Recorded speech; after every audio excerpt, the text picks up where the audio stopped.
కూర్చో కూర్చో.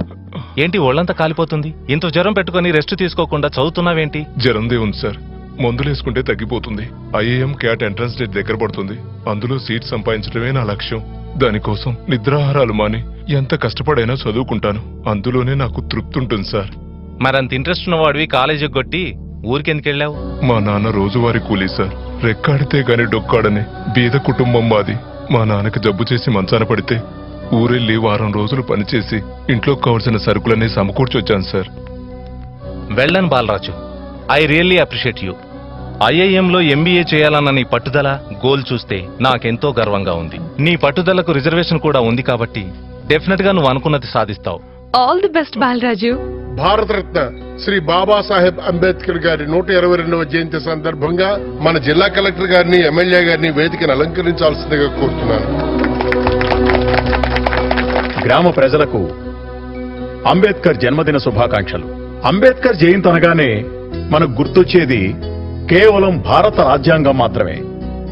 ఆయన ప్రపంచ తత్వవేత్తలైన 5 మందిలో ఒకరన్న విషయం మనం గుర్తించాలి.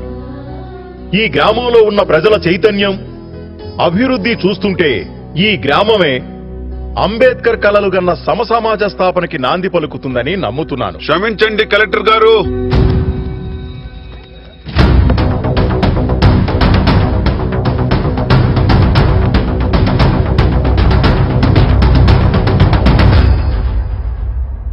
ఏదో మా గ్రామం ఆదర్శమైనంత మాత్రాన సమాజానికి నాంది పలుకుతుందా?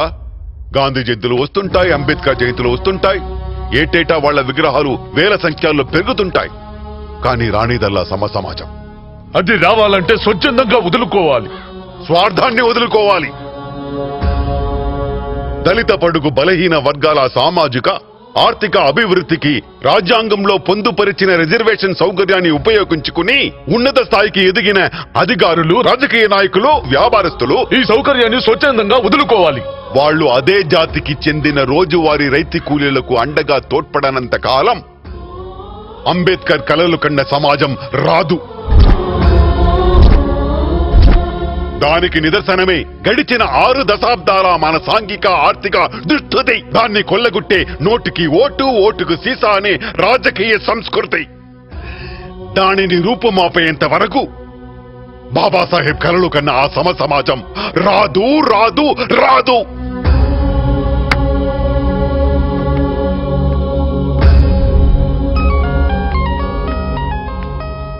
అయ్యా ఫోన్.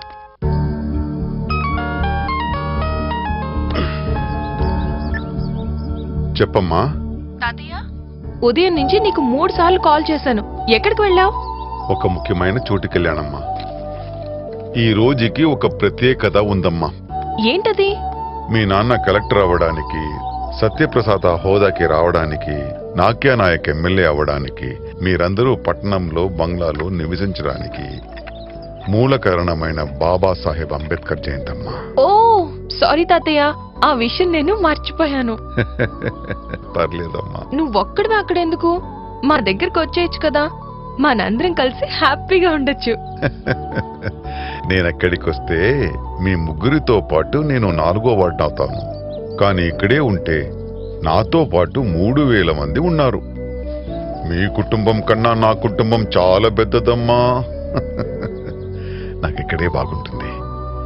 బాగా చదవాలి తల్లి. ఉంటానమ్మా. ఓకే తాతయ్య, బాయ్. అమ్మా ఎవరు? తాతయ్య. ఏంటి నాన్న, ఎప్పుడు తాతయ్యని మన దగ్గరికి రమ్మన్నా సరే ఏదో ఒక సాక్షి చెప్తారు. తాతయ్యని చూసి చాలా సంవత్సరాలైంది. ఒక్కడే అక్కడెందుకు? మీరైనా రమ్మని పిలవండి నాన్న. ఎన్నిసార్లు చెప్పనమ్మా, ఆయనకేమో చాదస్తాం, నాకు దూరంగా ఉండి ఊళ్ళో పొలాలు చూసుకుంటున్నాడు. ఆయన ఇక్కడికి వచ్చి ఉంటానంటే నాకు మాత్రం సంతోషం కాదమ్మా. చెప్పు. చైతన్య, నాకు హెల్ప్ చేస్తావా? ఏంటి? ఇలాంటివన్నీ నాకు చెప్పకు Sandhya. Chaitanya, please please help మీ.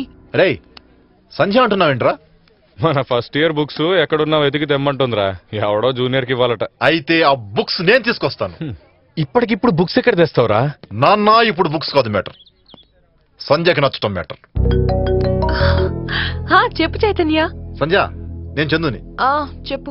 ఏంటి సంధ్య నువ్వు ఎదుటి వాళ్ళకి సాయం చేయడం అంటే నాకు ఎంత ఇష్టమో నీకు తెలుసు కదా. అవసరమైతే నా గుండెకాయ కూడా ఇస్తాను. నేనున్నాను, నువ్వు ధైర్యంగా ఉండు, నేను తీసుకొస్తాను కదా. Thank you Chandu. చూసావురా, సంధ్యకి నేను ఎలా దగ్గర అవ్వాలరా అనుకుంటుంటే ఆ దేవుడే నాకు సహాయం చేశాడు. God, you are really great. అమ్మాయిలతో చాలా జాగ్రత్తగా ఉండాలరా. గుండెకాయ తలకాయ ఇంకేదో కాయ ఇస్తానంటున్నావు. నీకు తెలియకుండానే నీ బాడీలో ఉన్న పీకేస్తారు.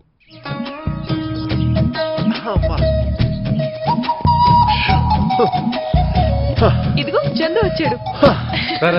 ఇలా ఇవ్వు చందు. అయ్యో, వీళ్ళందరి కోసం ఎంత కష్టపడుతున్నాడో చందు. కావాలంటే తలకాయ గుండెకాయ కూడా ఇస్తాడు సార్. ఇదేమి కష్టమైన పని కాదు, నీళ్లు తాగినంత తేలిక. కదరా Chandu? You are exactly right Sandhya. Yes. ఎక్కడెక్కడో నీలా నా వల్ల కాదురా బాబు. అమ్మా, అందుకే ఇట్లాంటి వాటికి దూరంగా ఉంటాను. ఒళ్ళంతా పులిసిపోయిందిరా. మన సీనియర్స్ ఒక్కడు కూడా బుక్స్ ఇవ్వలేదురా. అవునా? ఒకటే రెండా? ఓకే.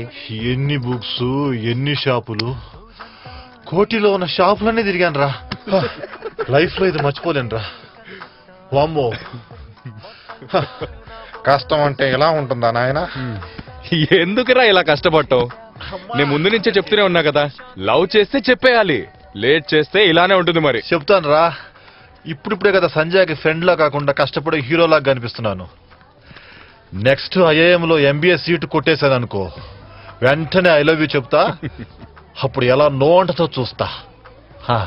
నోటితో